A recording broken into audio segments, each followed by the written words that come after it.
Restaurant story. I never thought I'd be standing outside a fancy restaurant on a Tuesday evening, humiliated and heartbroken, watching my own son pretend he didn't see the tears streaming down my face.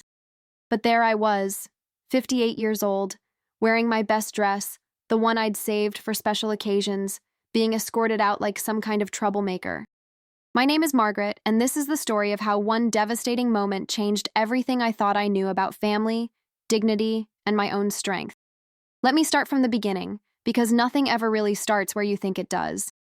For the past 3 years, I'd been living with my son David and his wife Jessica in their suburban home. It wasn't supposed to be permanent. After my husband Richard died suddenly from a heart attack, I sold our little house because everywhere I looked, I saw him. The empty chair at the breakfast table, his reading glasses on the nightstand, the garden he'd never finished planting. David insisted I come stay with them, just until I got back on my feet. Just until the grief wasn't so heavy. That was 36 months ago. David was my only child, the light of my life since the day he was born. I'd raised him alone after his father left when he was just 2 years old. I worked double shifts as a nurse, went without new clothes for years, saved every penny for his college education. Watched him graduate with honors, get a good job at a tech company, meet and marry Jessica. She was beautiful, polished, came from money. Everything I'd wanted for my son. Everything I thought would make him happy. Living with them was complicated from the start. Jessica had rules, so many rules. Don't use the good towels. Don't cook anything with strong smells. Don't rearrange the living room furniture. Don't leave my knitting supplies on the couch. Don't play my music too loud. Don't answer the door when her friends came over. That last one stung the most. Like I was something to be hidden away, an embarrassment. I tried to be helpful, tried to earn my keep. I'd clean the house, do the laundry, prepare meals. But Jessica would inspect everything with this tight smile on her face, always finding something wrong. The towels weren't folded her way. The dinner had too much salt. I'd moved something in the kitchen. David would just shrug when I tried to talk to him about it, say Jessica was particular about her space, that I needed to be patient with her. Patient. As if I hadn't been patient my entire life. The thing is, I understood. It was their house, their marriage, their life. I was the intruder, the mother-in-law who'd overstayed her welcome. I felt it every single day in the way Jessica's jaw tightened when she came home from work and saw me in the living room. In the way she'd whisper to David behind closed doors. In the way she'd suggest, so sweetly, that maybe I should look into senior living communities, just to explore my options. I spent most of my days trying to be invisible, trying to take up as little space as possible. I'd wake early, make my bed with hospital corners, keep my belongings in my small bedroom. I volunteered at the library 3 times a week just to have somewhere to go. I'd eat lunch at the diner downtown, spinning out a cup of coffee and a sandwich for as long as I could. I joined a book club at the community center. Anything to not be underfoot, to not be a burden. But here's what nobody tells you about grief. It doesn't go away, it just changes shape. Some days I could almost breathe normally. Other days, I'd catch my reflection in a window and think for just a second that I saw Richard standing behind me, and the loss would hit me all over again like a physical blow. I missed him. I missed our life. I missed feeling like I belonged somewhere, to someone. Money was tight too. My nurse's pension covered my basic expenses, but not enough to afford my own place in this expensive city. I'd looked. Oh, how I'd looked. But a decent 1-bedroom apartment cost more than my entire monthly income. I'd applied to subsidized housing, but the waiting list was years long. David kept saying not to worry about it, that I could stay as long as I needed. But Jessica's pointed comments about how expensive groceries were getting, how their utility bills had increased, made it clear what she really thought. Then came the anniversary dinner invitation. David announced it one evening, looking uncomfortable, his hands shoved deep in his pockets. He and Jessica were celebrating 5 years of marriage. They wanted to do something special, have dinner at Rosewood Manor, this incredibly upscale restaurant downtown. The kind of place with cloth napkins and wine lists thicker than phone books. And they wanted me to come. I was surprised, touched even. Jessica never included me in their plans. But David said she'd specifically asked him to invite me, that it would mean a lot to them if I'd join them. He handed me a printed card with all the details. Saturday evening, 7 o'clock, dress code formal. I held that invitation like it was made of gold. Maybe this was a turning point. Maybe Jessica was finally warming up to me. Maybe we could be a real family. I went to the mall that week, something I almost never did anymore. Used my credit card, the one I kept for emergencies, to buy a new dress. Nothing too expensive, but nicer than anything I'd worn in years. Deep blue, elegant, with a modest neckline and sleeves that covered my age-spotted arms. I got my hair done at the salon, splurged on a proper styling instead of my usual wash and trim. Bought new shoes that pinched my feet but looked sophisticated. I wanted to look like I belonged, like I was worthy of being their family. Saturday arrived, and I was so nervous I could barely eat all day. I got ready hours early, checking and rechecking my appearance in the mirror. The dress fit well. My hair looked good, styled in soft waves. I even put on the pearl earrings Richard had given me on our 20th anniversary. When David knocked on my bedroom door to say it was time to go, I felt something I hadn't felt in years. Hope.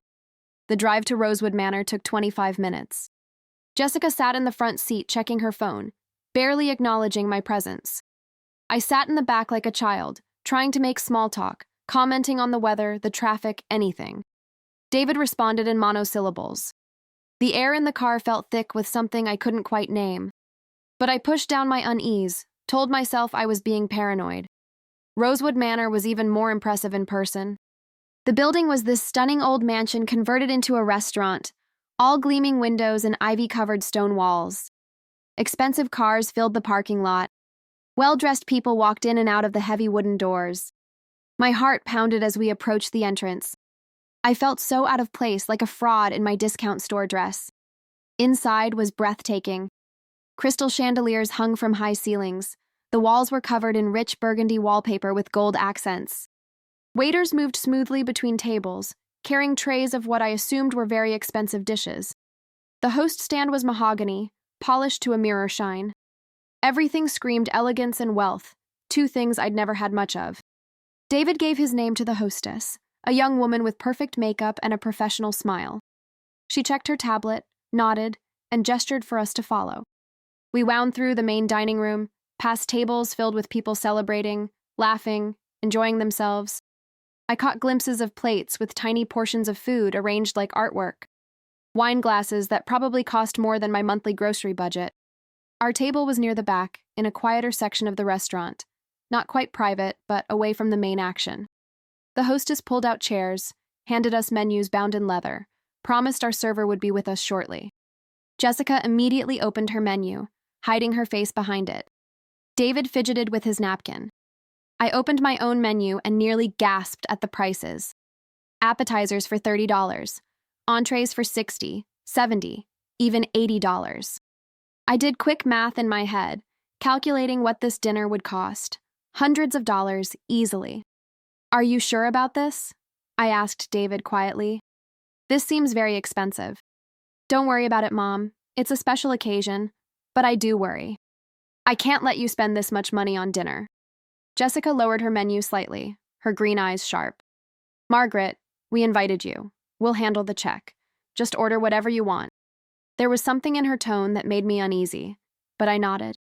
The server arrived, introduced himself as Connor, rattled off the evening's specials in a practiced voice. Jessica ordered a bottle of wine without consulting us, something with a French name I couldn't pronounce. When Connor poured it into our glasses, I took a tiny sip. It tasted expensive, complex, nothing like the boxed wine I occasionally bought for myself. We ordered our meals. I chose one of the cheaper entrees, a chicken dish, even though Jessica told me not to worry about the price. Old habits. The bread basket arrived, warm and perfect, with 3 types of butter. The conversation was stilted, awkward. I tried to fill the silences, asking David about work, complimenting Jessica's outfit, a sleek black dress that probably cost more than my entire wardrobe. She gave me tight smiles, answered in short sentences, checked her phone repeatedly. The appetizers came. Mine was a small salad with pears and some kind of cheese I didn't recognize. Delicious, but so tiny I finished it in 4 bites. I watched David and Jessica eat theirs in near silence, the tension at the table growing thicker with each passing minute. Something was wrong. I could feel it in my bones, that mother's intuition that never quite goes away no matter how old your children get. Then the entrees arrived, beautiful plates of food that looked almost too pretty to eat. I cut into my chicken, took a bite, perfectly cooked, flavorful, the kind of meal you remember. But I could barely taste it because my stomach was churning with anxiety. David wouldn't meet my eyes. Jessica had that expression she got when she was building up to something, her lips pressed into a thin line. I should have known then. Should have made an excuse, said I wasn't feeling well. Asked to leave. But I didn't. I sat there like a fool, eating my expensive dinner, pretending everything was fine. Margaret, Jessica said suddenly, setting down her fork. We need to talk to you about something. My hand froze halfway to my mouth. Here it was, whatever this dinner was really about. Okay, I said carefully. David and I have been discussing your living situation. We think it's time for you to start making other arrangements. The words hit me like a slap. I looked at David, waiting for him to contradict her, to soften the blow. He just stared at his plate, his face red. What do you mean? I managed to ask. You've been with us for 3 years now. That was never supposed to be permanent. We need our space back. We want to start a family, and we can't do that with you living in the guest room. I felt the blood drain from my face. A family. Of course. I hadn't even thought about that. But the way she said it, the cold delivery in the middle of this expensive restaurant, felt deliberately cruel. I understand, I said quietly. But you know I've been trying to find a place. The market is expensive, and my pension only goes so far. We've been more than generous, Margaret. 3 years is a long time. We've given you plenty of time to figure things out. Jessica, that's not fair, I started. But she cut me off. What's not fair is expecting us to support you indefinitely. You're not our responsibility. The words hung in the air like poison. David still wouldn't look at me. I felt tears burning behind my eyes, but I refused to let them fall. Not here. Not in front of all these people. I cleared my throat. How much time are you giving me? 60 days. 2 months should be plenty to find something. 60 days. 2 months to find an affordable apartment in one of the most expensive cities in the region, on a fixed income. 2 months to pack up what was left of my life and go somewhere else. Somewhere I wasn't wanted. I wanted to argue, to plead, to ask my son how he could let his wife treat me this way. But pride, that terrible pride that had gotten me through so many hard times, kept my mouth shut. I set down my napkin. I think I'd like to go home now. We haven't finished dinner yet, Jessica said, as if we were discussing the weather. I've lost my appetite. I stood up, my legs shaky. David, will you take me home, or should I call a taxi? Finally, he looked at me. Mom, please sit down. We can talk about this. No, David. We can't. Not here. Not like this. I started walking toward the exit, my vision blurred with unshed tears. Behind me, I heard Jessica say something sharp, heard chairs scraping. Then footsteps. David caught up with me near the entrance, grabbed my arm. Mom, wait. I pulled away. Don't touch me. How could you let her do this? How could you ambush me like this in a public place? It's not an ambush. We thought it would be better to discuss it somewhere neutral. Neutral? This is humiliating, David. You want me out? Fine. But you didn't have to do this. Jessica appeared beside him, her face flushed with anger. You're causing a scene, Margaret. People are staring. I don't care if people are staring. You just kicked me out of my home in the middle of a restaurant. It's not your home. It's our home. You've been a guest, and now it's time for that to end. The cruelty in her voice, the absolute coldness, broke something inside me. I heard my own voice, loud and sharp, say things I didn't even mean. Called her ungrateful. Said she'd never understood family, never understood sacrifice. Said my son had changed, become weak, letting his wife control him. The words poured out of me like a flood, all the hurt and anger and grief I'd been holding back for 3 years. That's when the manager appeared, a tall man in an expensive suit, his face concerned but firm. Ma'am, I'm going to have to ask you to lower your voice or leave the premises. I'm already leaving? I shouted, aware that everyone in the restaurant was watching now, that I'd become exactly what Jessica had always thought I was. A burden, an embarrassment. Jessica stepped forward, her voice sugary sweet. I'm so sorry about this. She's not handling the conversation well. She should probably go. The manager looked at me and I saw it in his eyes. The judgment. The assumption that I was the problem. The difficult older woman making trouble. I felt David's hand on my elbow, not comforting but insistent, pushing me toward the door. I jerked away from him again. I'll leave, but not because she told me to. I looked at the manager. I'd like to speak to the owner. Ma'am, I am the manager. The owner isn't here tonight. Then call him. I want to speak to the owner of this establishment. Jessica laughed. Actually laughed. This is ridiculous, Margaret. You're making this so much worse for yourself. The manager sighed, pulled out his phone. Sir, we have a situation. Could you come down if you're available? He paused, listening. Yes, I'll handle it. He looked at me. The owner will be here in 15 minutes, but you'll need to wait outside. Fine. I walked out those heavy wooden doors with whatever dignity I had left, stood on the sidewalk in my new dress and uncomfortable shoes, shaking with rage and humiliation. David and Jessica followed, standing several feet away, whispering to each other.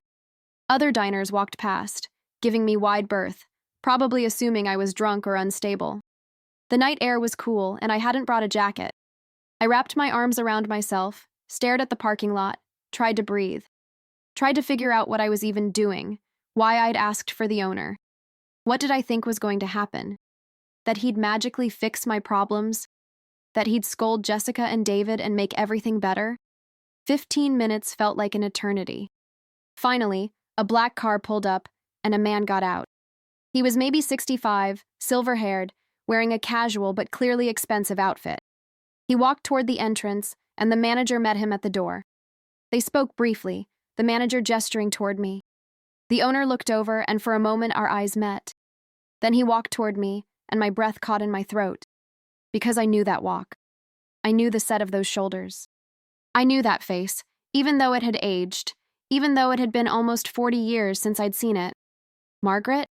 His voice was uncertain, disbelieving. Thomas. My first love. My first heartbreak. The man I'd almost married before life pulled us in different directions. The man I'd met at nursing school, who'd wanted to be a chef, who'd dreamed of opening his own restaurant someday. The man who'd left our small town to pursue those dreams while I stayed behind with a baby. The man I'd never quite forgotten, even after all these years with Richard. He stood there staring at me, and I saw the same shock I felt reflected in his face. "What are you doing here?" he finally asked. I could have lied. Could have pretended this was all a misunderstanding. But I was so tired of pretending, so tired of making myself small. The truth came out in a rush. I was having dinner with my son and daughter-in-law. They told me they're kicking me out. I made a scene. Your manager was about to throw me out, and I asked to speak to the owner because I was angry and hurt and not thinking clearly. I didn't know it was your restaurant. I didn't know you were here.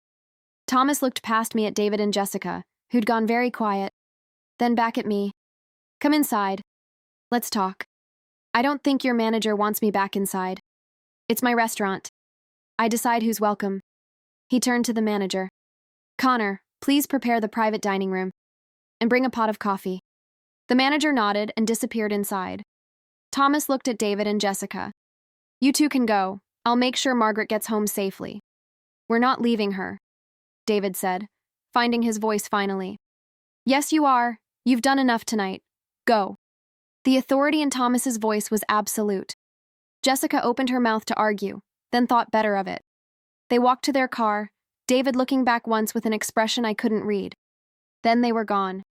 And I was alone with Thomas, standing outside his restaurant, the life I'd built crumbling around me.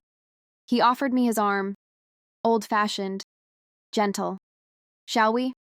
I took it, and we walked back inside together. People were still staring, but with Thomas beside me, I felt less like a spectacle. He led me through the restaurant to a small private room I hadn't noticed before, elegant and quiet. 2 chairs, a small table. The manager arrived with coffee, real china cups, and then left us alone. Thomas poured us both cups, his hands steady. I haven't thought about you in years, and then tonight, here you are. Life is strange. I wrapped my hands around the warm cup. I didn't know you'd succeeded. The restaurant, I mean. This place is incredible, Thomas. It took a long time. A lot of failures first. He smiled, but it was sad. I thought about you sometimes. Wondered how you were doing. I heard you got married, had a son. Richard died 3 years ago. Heart attack. It was sudden. I'm sorry. His sympathy seemed genuine. And tonight? What happened tonight? I told him everything. The whole sorry story poured out of me. Living with David and Jessica. The 3 years of walking on eggshells. The grief that never quite left. The money problems. The anniversary dinner that turned into an eviction notice. The scene I'd made. I told him things I hadn't told anyone, about how invisible I felt, how small, how much I missed feeling like my life had purpose. Thomas listened without interrupting, his dark eyes focused on mine. When I finished, he was quiet for a long moment. Then he said, I have a proposition for you. Thomas, you don't owe me anything. We haven't seen each other in almost 40 years. Hear me out. I have an apartment above the restaurant. It's nothing fancy, but it's comfortable. 2 bedrooms, a small kitchen. I used to live there when I first bought this building, but I have a house now. It's been sitting empty for 2 years. You could stay there. I can't afford the rent on a place like this must cost. I'm not asking for rent. Stay there, help me out around here if you want. I could use someone with your organizational skills. Front of house management, scheduling inventory, whatever you're comfortable with. Consider it payment in kind. I stared at him, certain I'd heard wrong. You're offering me a job and an apartment? Just like that? Margaret, life is too short to let people who don't appreciate you make you feel worthless. And selfishly, I could use the help. Good managers are hard to find, and I trust you. I always did. Tears finally spilled over, running down my carefully made-up face. I don't understand why you do this for me. Because 40 years ago, you were kind to me when I needed it. You believed in my dreams when no one else did. You let me go to pursue them without making me feel guilty. That's not nothing. He reached across the table, took my hand. And because seeing you tonight in pain, being treated that way by your own family, it reminded me that we have choices. We can be people who walk past suffering, or we can be people who stop and help. I want to be the latter. The apartment was perfect, small but bright, with windows overlooking the street. Hardwood floors, a clean kitchen with appliances that actually worked. Furniture that wasn't expensive but wasn't falling apart. A bathroom with good water pressure. It felt like a palace compared to the cramped bedroom I'd been occupying at David's house.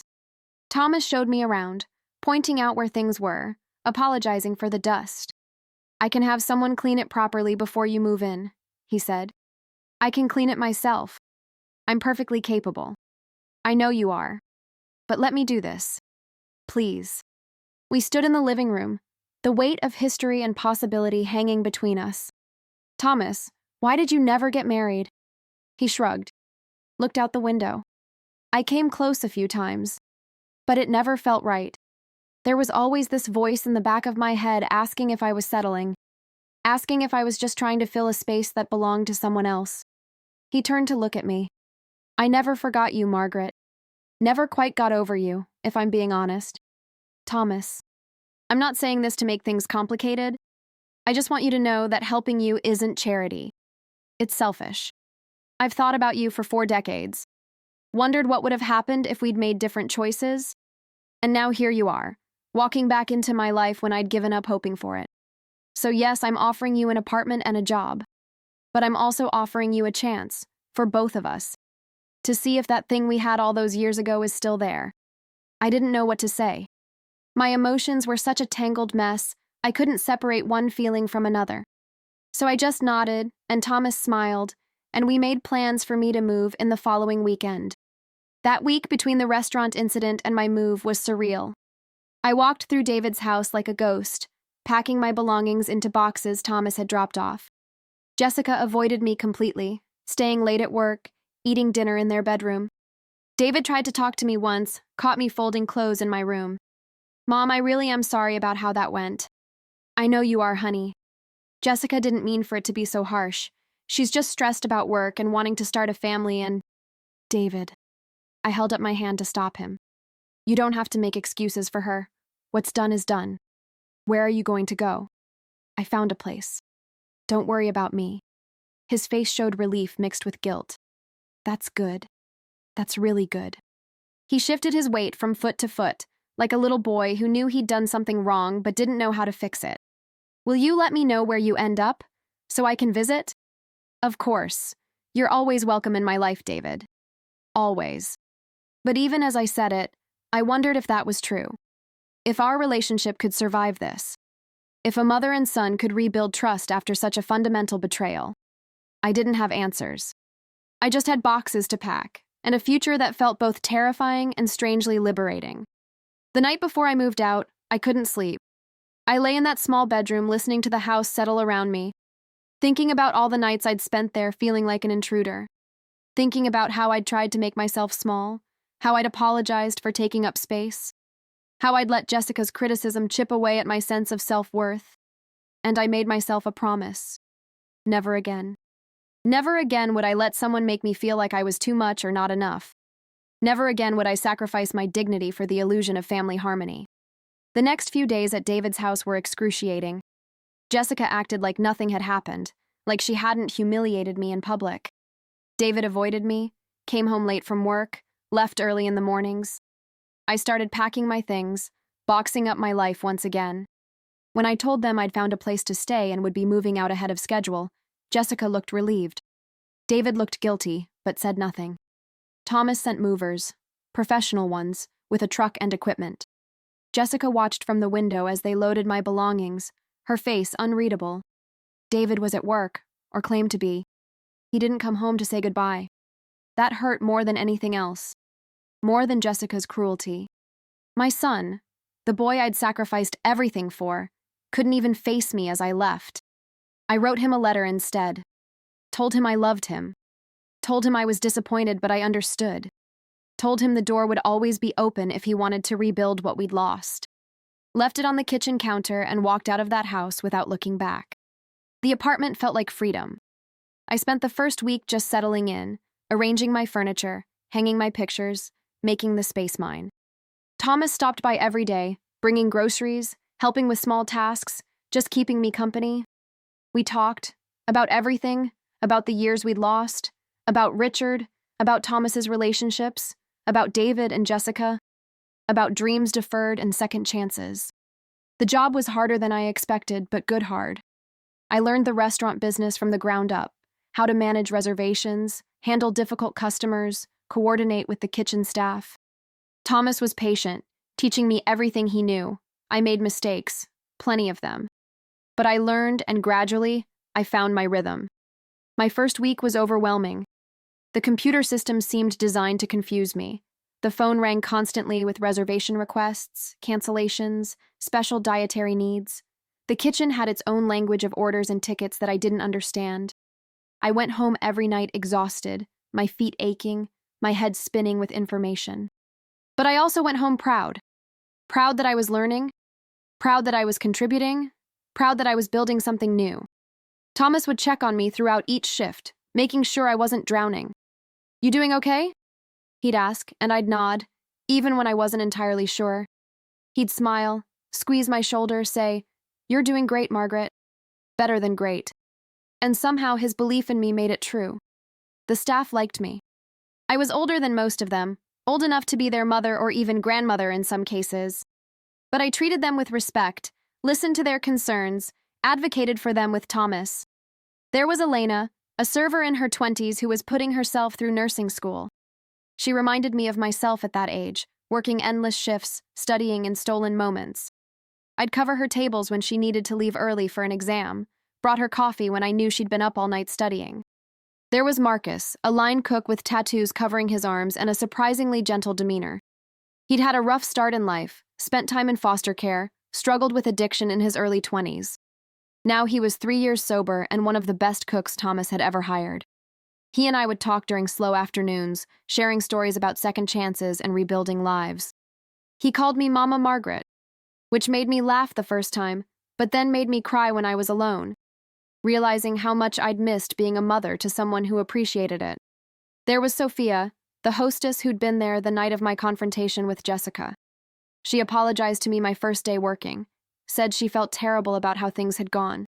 I told her she'd just been doing her job, that none of it was her fault.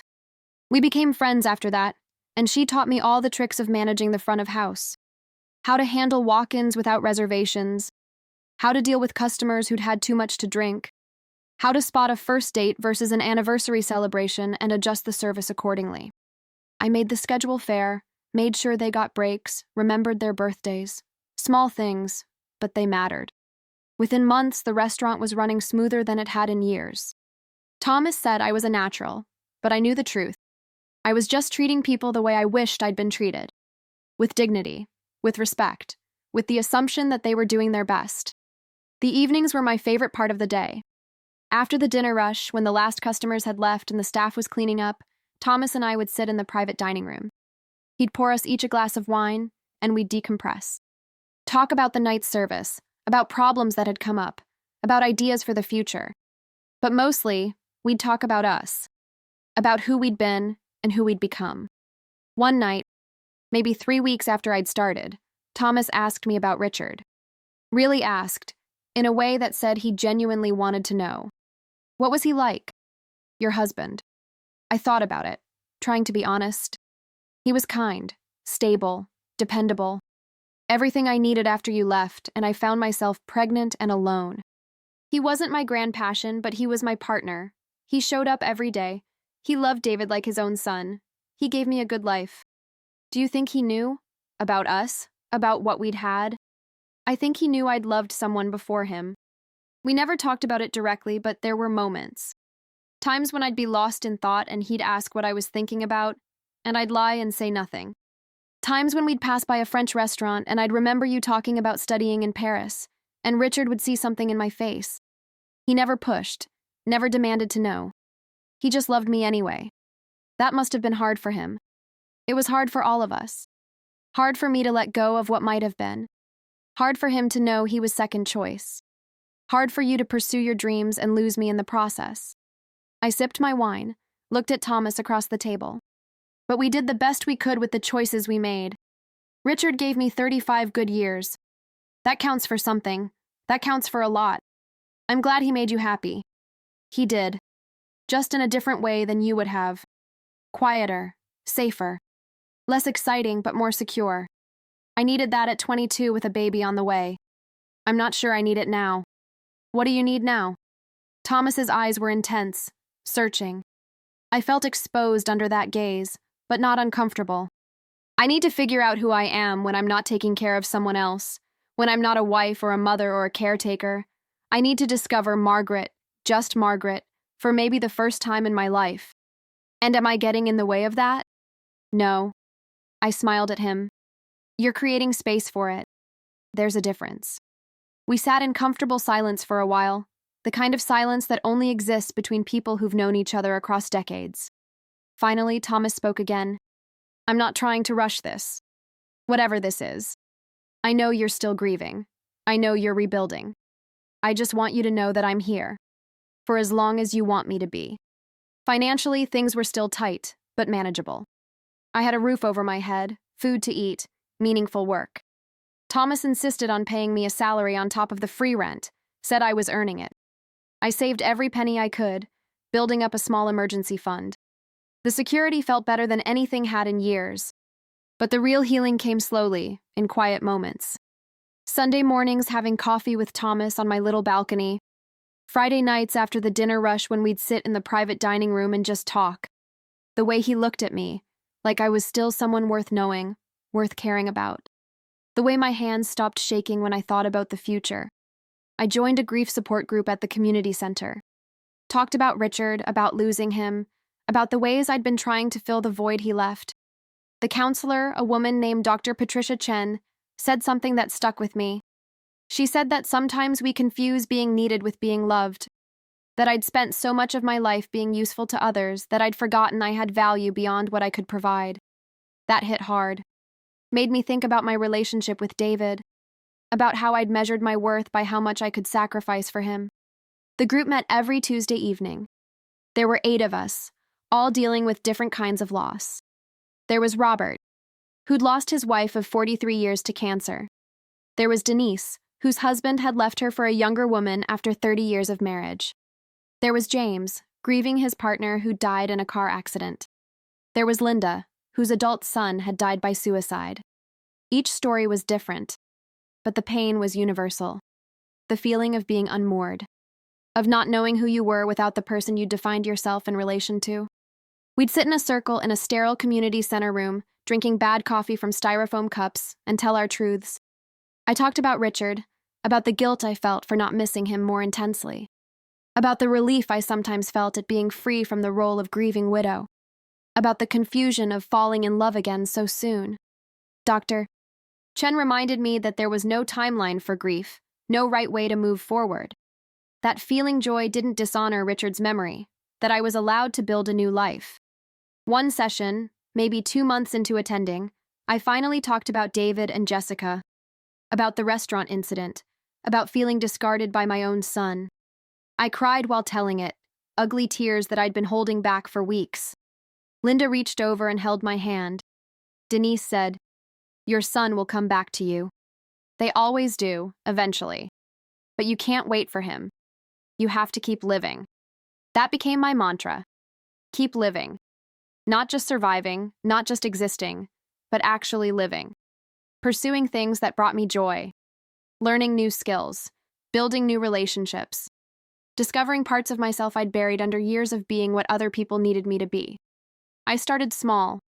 Bought myself fresh flowers every week, something I'd always thought was frivolous. Took long walks through the city, exploring neighborhoods I'd never visited. Started reading again, not the practical self-help books I'd gravitated toward, but novels, stories. Books that let me escape into other people's lives and reminded me that everyone was fighting their own battles. I took a painting class at the community center. I had no talent for it whatsoever. My landscapes looked like a child had made them. My still lifes were flat and lifeless. But the teacher, an elderly man named Maurice, said that wasn't the point. The point was the process. The meditation of brush on canvas. The way colors mixed and created something new. The permission to make something imperfect and still call it art. One Saturday, I painted my grief. Used dark blues and grays and blacks, swirled them together in chaotic patterns. Added splashes of gold for the moments of joy that broke through. Red for the anger I'd been afraid to feel. White for the hope that was starting to emerge. Maurice stood behind me, watching, and said, "Now that is honest. That is real." I cried again, but they were different tears. Cleansing tears. The kind that wash away old pain. Thomas supported all of it. Never questioned why I needed Tuesday evenings for my support group. Never complained when I disappeared for hours on my walks. Never made me feel guilty for pursuing interests that didn't include him. He understood, maybe better than anyone, that I needed to find myself before I could fully give myself to anyone else. Even him. David called about 2 months after I moved out. His voice was strained, uncertain. "Mom? It's me." "Hi, sweetheart. How are you?" "I'm good. Really good, actually." Silence. Then, "I'm sorry. About how things went. About the restaurant. Jessica said I should have talked to you privately." Jessica said, "Not, I'm sorry for letting it happen. Not, I'm sorry for not defending you," Jessica said. But I didn't push it. Baby steps. "I know, honey. It's okay." "No, it's not. You're my mother. I should have handled it better. We can't change what happened. We can only move forward. Can I see you? Maybe come by your new place? I'd like that." He visited the following Saturday, came alone, which told me he'd had to fight for that. Stood in my apartment looking uncomfortable, taking in the space, the photos on the walls, the comfortable furniture. "This is nice, Mom. Really nice." "Thank you. I like it here. Thomas Carrington owns this building?" "He does. We knew each other a long time ago. He's been very kind." David looked at me. Really looked at me, for the first time in what felt like years. "You look different. Happier. I am happier. I have my own space. I have work I enjoy. I have independence. Those things matter. I never wanted to hurt you. I know. But you did anyway. And that's something we both have to live with." He sat down on my couch, put his head in his hands. "Jessica says I'm too close to you. That I need boundaries. Maybe she's right. Maybe you do need boundaries. But boundaries and cruelty aren't the same thing. You can set limits with someone and still treat them with love and respect. She thinks you resent her. Do I? Probably a little. She took my son from me. But that's my problem to work through, not hers. I'm in therapy, David. Dealing with my grief, my codependency issues, all of it. I'm trying to be better.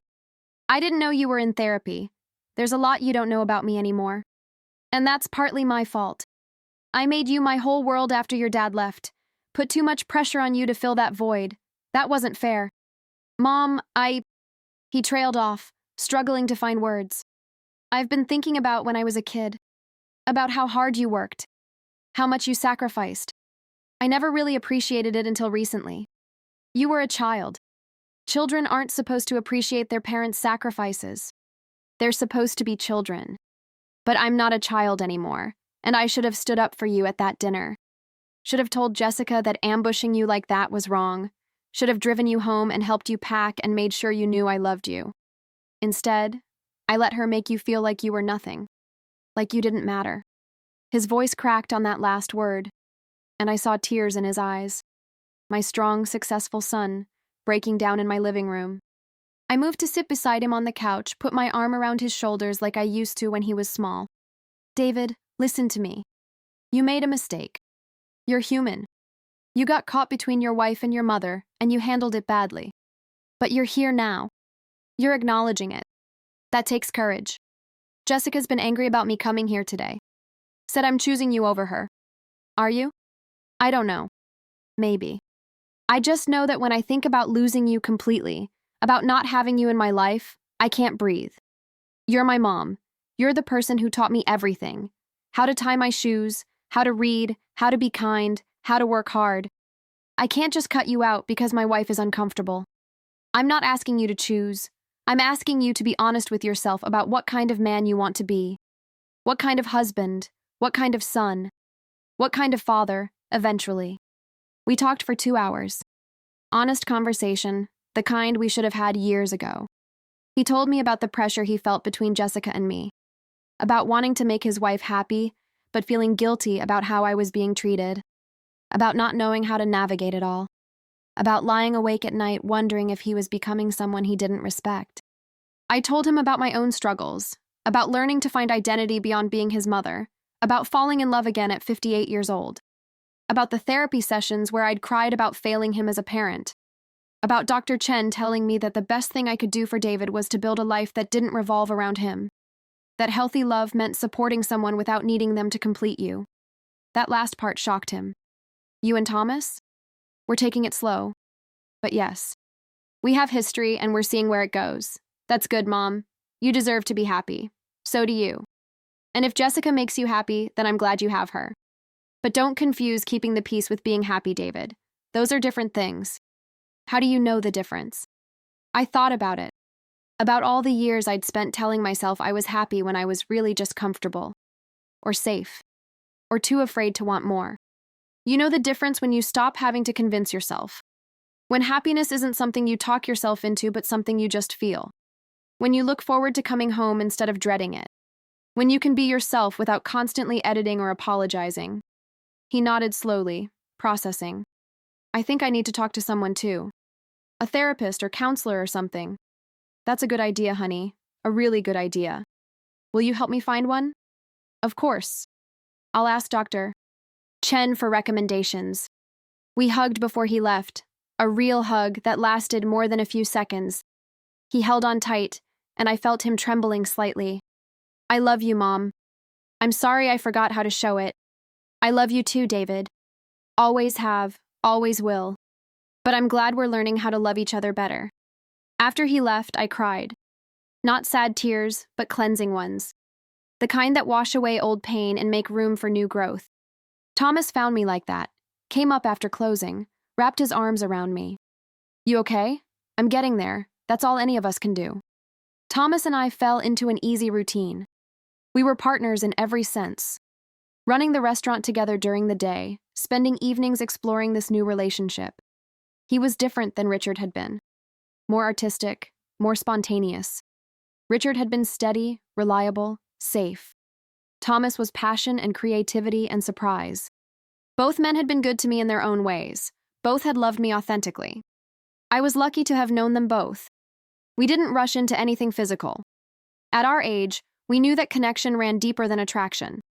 We built friendship first, relearned each other, discovered who we'd become in the decades apart.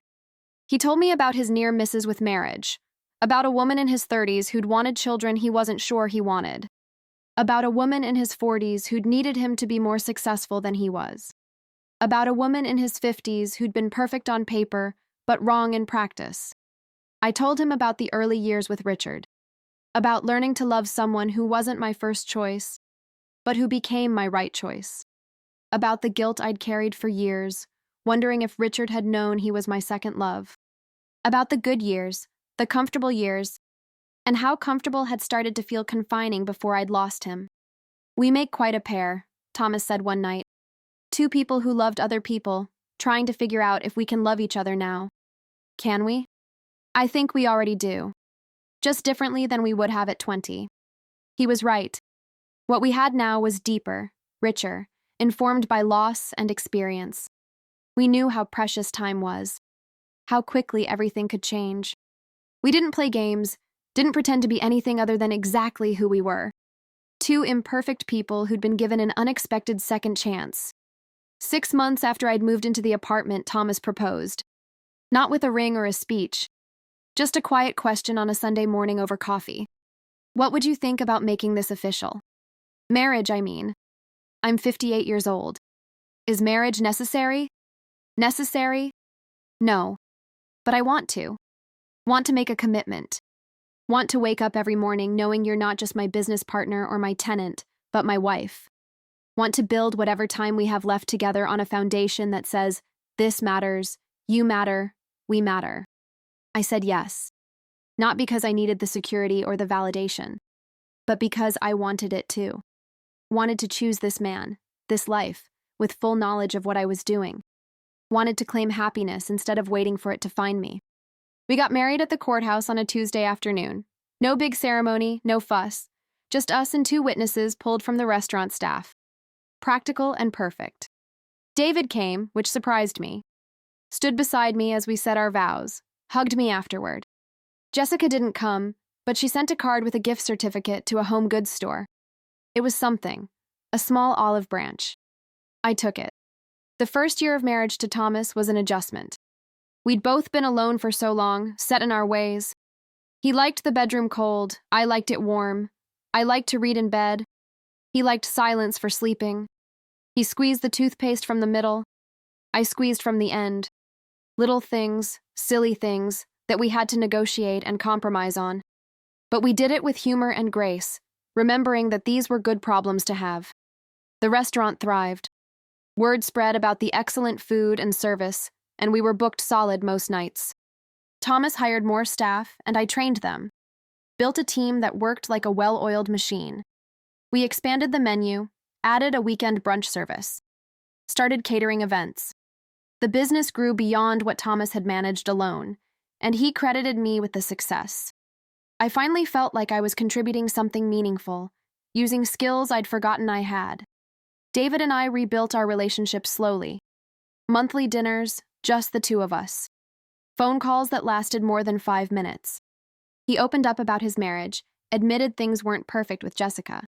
That she was controlling, demanding, that he felt like he was constantly walking on eggshells. I listened without judgment, without saying I told you so. Just listened like a mother should. One evening, about 18 months after that terrible dinner at Rosewood Manor, David showed up at my door unannounced. His eyes were red, his face haggard. "Mom, can I come in?" Of course. He sat on my couch, the same spot he'd sat during that first difficult conversation, and told me he was leaving Jessica. That he'd tried to make it work, tried to be the husband she wanted, but he was drowning. That she'd given him an ultimatum about cutting off contact with me, and he'd chosen me. That he needed a place to stay while he figured out his next steps. I called Thomas, who came upstairs immediately. We sat with David, made tea, let him talk. Thomas offered him the guest room, no questions asked. Said he could stay as long as he needed. David broke down crying, apologized over and over for how he'd treated me. I held my grown son while he sobbed, told him it was okay, that I forgave him, that we'd get through this together. The divorce was messy. Jessica fought everything, tried to take David for as much as she could. He leaned on me during those months, and I was there for him. But differently than before. Not trying to solve all his problems or take on his pain. Setting healthy boundaries while still offering support. My therapist said I was doing well, that I'd grown. It felt good to hear. David stayed with us for 6 months. During that time, he worked at the restaurant, learning the business, finding himself again. Thomas was a good mentor to him, teaching him not just about food and service, but about integrity and respect, about how to treat people, about what it meant to be a good man. The father figure David had never really had. I watched their relationship develop with gratitude. Eventually, David found his own apartment, started dating someone new. A teacher named Rachel who was kind and funny and treated him as an equal. She came to the restaurant for Sunday dinners, laughed at Thomas's stories, helped me with inventory. She asked me questions about David as a child, seemed genuinely interested in knowing him fully. I approved, which David said mattered to him. We were family again, but healthier this time, with better boundaries and clearer communication. On my 60th birthday, Thomas threw me a party at the restaurant. Private event, just close friends and family. David and Rachel were there, some of my friends from the grief support group, the entire restaurant staff. Thomas made a speech about how I'd transformed his life, his business, himself, about how finding me again had been the greatest gift. I cried happy tears, surrounded by people who genuinely cared about me, not for what I could do for them, but for who I was. That night, lying in bed beside my husband, I thought about the journey that had brought me here, the grief that had nearly destroyed me, the humiliation that had remade me, the courage it had taken to ask for the owner, not knowing that simple request would change everything. The luck or fate or providence that had brought Thomas back into my life at exactly the moment I needed him.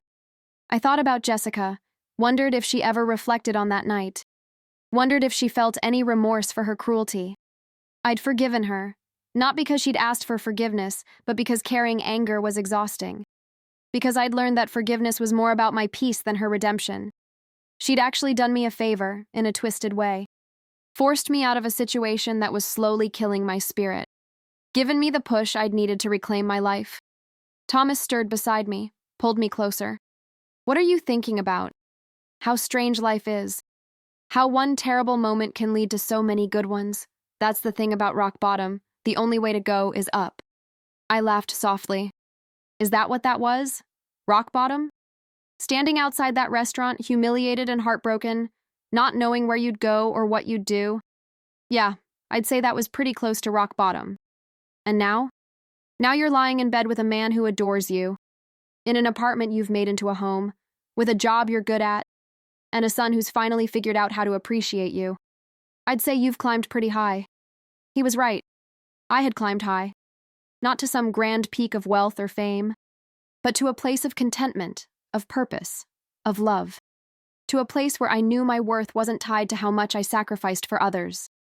Where I could be myself, flaws and all, and be valued for it. The restaurant continued to grow. We opened a second location 2 years later, with David as manager. He was good at it, had a natural talent for hospitality. Watching him succeed, watching him be happy, filled me with pride. Not the desperate pride of a mother living through her child, but the genuine pride of seeing someone you love flourish. Thomas and I traveled in the off-season, took trips we'd both dreamed of but never managed. Italy for the food and wine, Japan for the culture, Ireland for the landscapes. We held hands on planes, argued good-naturedly about restaurant recommendations, took thousands of photos, made memories that were ours alone, untethered from past lives or old regrets. My relationship with David settled into something healthy and sustainable. We talked weekly, had dinner monthly, celebrated holidays together. Rachel became Rachel and David, then Rachel and David with a baby, then Rachel and David with 2 babies. I was a grandmother, a role I embraced with the wisdom I'd learned. Loving without smothering, present without being intrusive, helpful without taking over. I babysat when asked, gave advice only when requested, sent gifts on birthdays and holidays. The babies called me Mimi, a name that felt fresh and untainted by past mistakes. When they visited, running through the restaurant, charming the staff, Thomas would scoop them up and spin them around, would listen to their stories with genuine interest, would teach them to fold napkins and set tables, would be the grandfather they didn't know they needed. My heart would swell watching them together, seeing the family we'd built from broken pieces. Jessica remarried about 3 years after her divorce from David, a lawyer, apparently, very successful. I heard about it through David, who'd heard through mutual friends. I felt nothing. No vindication, no satisfaction, no lingering bitterness. She was just someone I used to know, someone who'd played a role in my story but wasn't part of my present. I hoped she was happy, hoped she'd learned something from her failed marriage, but mostly I just didn't think about her at all. One day, maybe 5 years after that fateful anniversary dinner, a woman came into the restaurant for lunch. Mid-30s, well-dressed, professional. She was seated in my section, and I took her order with my usual friendliness. As I was walking away, she called out to me, "Excuse me? Are you Margaret?" I turned back. "Yes." "Do I know you?" "I'm Catherine. I work with Jessica, your former daughter-in-law." The woman looked uncomfortable. "I just wanted to say, I heard what happened, the way that dinner went, and I wanted you to know that many of us thought it was terrible. The way she talked about it at work, like it was funny. It wasn't funny. It was cruel. I appreciated the sentiment, but I didn't need it anymore. That's kind of you to say, but it was a long time ago. I've moved on. I can see that." She gestured around the restaurant. "This place is amazing, and you seem happy. I am happy. Very happy. And I hope Jessica is too." Catherine smiled. "You're a better person than I would be. Maybe. Or maybe I just learned that holding on to pain only hurts me. Either way, I'm at peace with it all." After she left, Thomas asked me about the conversation. I told him, and he kissed my forehead. "You've come a long way, Margaret Carrington." We both have. He was right. We'd both come a long way. Two people who'd loved and lost and found each other again. Two people who'd built something beautiful from the ruins of their separate lives. Two people who proved that it's never too late for happiness, for growth, for second chances. The restaurant became our legacy. Not just a business, but a community hub. We hosted charity dinners for local causes, gave jobs to people who needed second chances of their own, created a space where people celebrated life's milestones, engagements, anniversaries, graduations, birthdays. We were there for all of it, Thomas and I, building memories for other families while building our own. On our 5th wedding anniversary, Thomas surprised me with a trip back to our hometown, the small place we'd both left decades ago, chasing different dreams. It had changed, grown, modernized. But some things were the same. The diner where we'd had our first date, the park where we'd had our first kiss, the street where I'd told him I was pregnant with David, where he'd held me while I cried, where we'd made the decision to part ways so he could pursue his dreams. We walked through those old places, older now, grayer, but together. Talked about the kids we'd been, the choices we'd made, the roads not taken. Thomas said something that day that I've never forgotten. He said, "I used to regret leaving you, regret choosing my dreams over our relationship. But if I hadn't left, I wouldn't be who I am. You wouldn't be who you are. We wouldn't have the life we have now. All those years apart weren't wasted. They were preparation, getting us ready for this." He was right, of course. The years with Richard had taught me about commitment, about building a life with someone through the mundane daily grind. The years of grief had taught me about resilience, about how to survive when you think you can't. The years with David and Jessica had taught me about boundaries, about not losing myself in service to others. All of it had been necessary to make me into someone who could appreciate what I had with Thomas. I think about that night at Rosewood Manor sometimes, standing on that sidewalk, humiliated and heartbroken, asking to speak to the owner. It was such a small act of defiance, such a tiny assertion of my dignity. But it changed everything. Made me refuse to accept being dismissed, being erased. Brought Thomas back into my life. Started me on a path to rediscovering who I was, beyond mother, beyond widow, beyond burden. People ask me sometimes if I'm angry at David for how things went, for not standing up for me sooner, for letting Jessica treat me that way? The answer is no. He was young, trying to navigate an impossible situation. He made mistakes, but he owned them. He grew. That's all any of us can do. Make mistakes, own them, grow from them. Our relationship now is stronger than it ever was because it's built on honesty and mutual respect, instead of guilt and obligation. I'm 63 now. Thomas is 68. We're not young anymore, but we're not done either. We talk sometimes about retirement, about selling the restaurants, about what we want our final decades to look like. But we're not in a hurry. We love what we do. Love the life we've built. Love waking up each day knowing we get to do it together. David tells his kids stories about me, about how their Mimi used to be a nurse who worked double shifts to give him a good life, about how she started over at 60 and built a successful business, about how she taught him that it's never too late to change, to grow, to find happiness. I hope they remember those stories. Hope they learn from them. Hope they understand that life isn't about avoiding mistakes or pain. It's about what you do after, how you rise, how you rebuild, how you keep going. Last week, a young woman came into the restaurant. She was my age when I met Thomas the second time. Looked lost, defeated. She sat alone at the bar, ordered the cheapest thing on the menu, tried not to cry into her water glass. I recognized that look. The look of someone whose life has just fallen apart. Someone standing at their own crossroads, trying to figure out which way to go. I sat down beside her. Bad day? She laughed, bitter. Bad year. Bad life, maybe. I understand that feeling. Been there myself. Did it get better? Eventually, but I had to fight for it. Had to refuse to accept that the bad was all there was. She looked at me. Really looked, and I saw hope flicker in her eyes. How did you do it? One day at a time. One choice at a time. And I stopped waiting for someone to rescue me. Rescued myself instead. We talked for an hour. I told her about that night 5 years ago. About standing outside this very restaurant, humiliated and lost. About asking for the owner and finding Thomas. About rebuilding my life from nothing. She listened like my words were a lifeline, which maybe they were. When she left, she hugged me tight. Thank you, she whispered. Thank you for showing me it's possible. That's what I've learned through all of this. That our stories matter. That our struggles and triumphs can light the way for others walking similar paths. That rock bottom isn't an ending.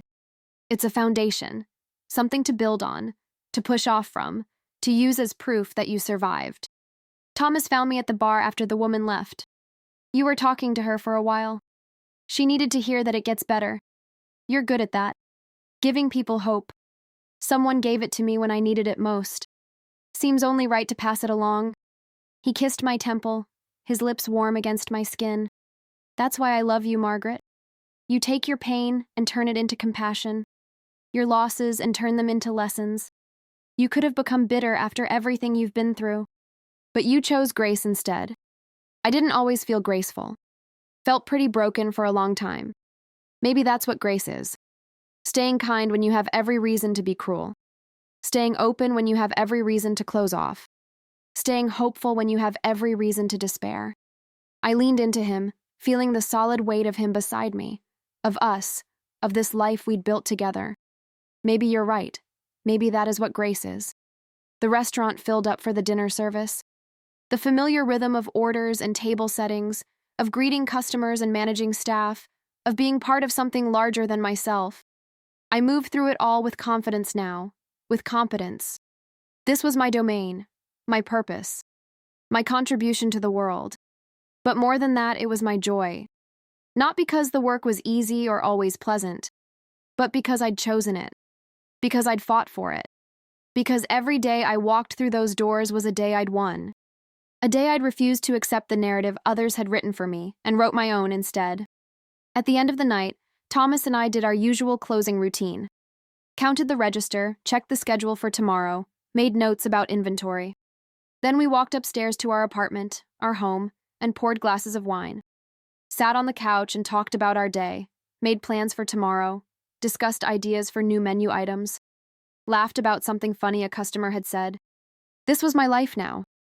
Not the life I'd planned when I was 20, not the life I'd imagined when I married Richard, Not the life I'd expected when I moved in with David and Jessica. But it was mine.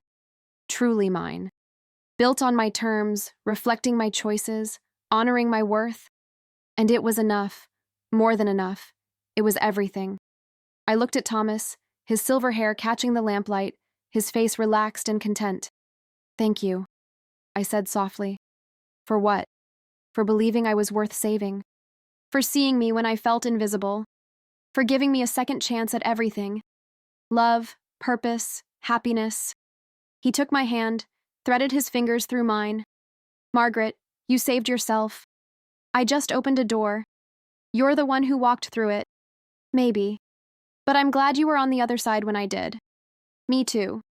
Every single day, me too." We sat there in comfortable silence, two people who'd found each other twice, against all odds.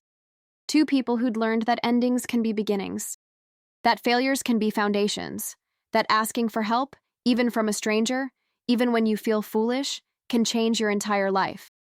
So here's what I want people to know, people who might be where I was 5 years ago. Feeling invisible, feeling worthless, feeling like they've run out of options.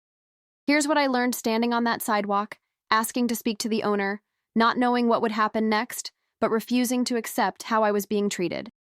You are not a burden. You are not too old, you are not too broken, you are not beyond saving.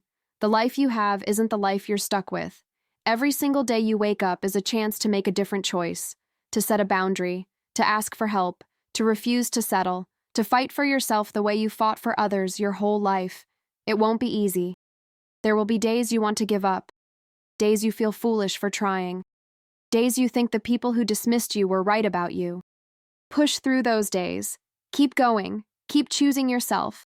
Keep believing you deserve better even when no one else does.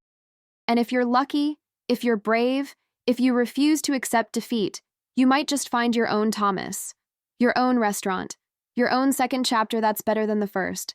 Not because you're special or because you got lucky, but because you decided your story wasn't over. You decided you were worth fighting for. You decided to save yourself. That's the real ending of my story. Not the happy marriage or the successful business or the reconciliation with my son. Those are wonderful, and I'm grateful for them. But the real ending is this. I learned to fight for myself. I learned to recognize my worth. I learned that rock bottom is just a place to start building. And if I can do it at 58, you can do it too.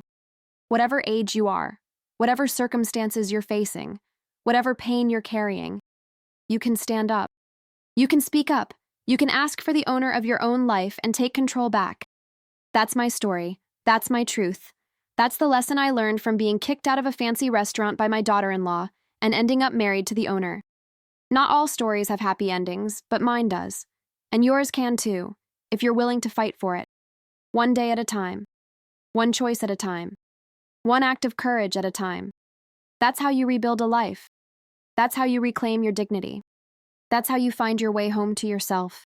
And that, in the end, is everything.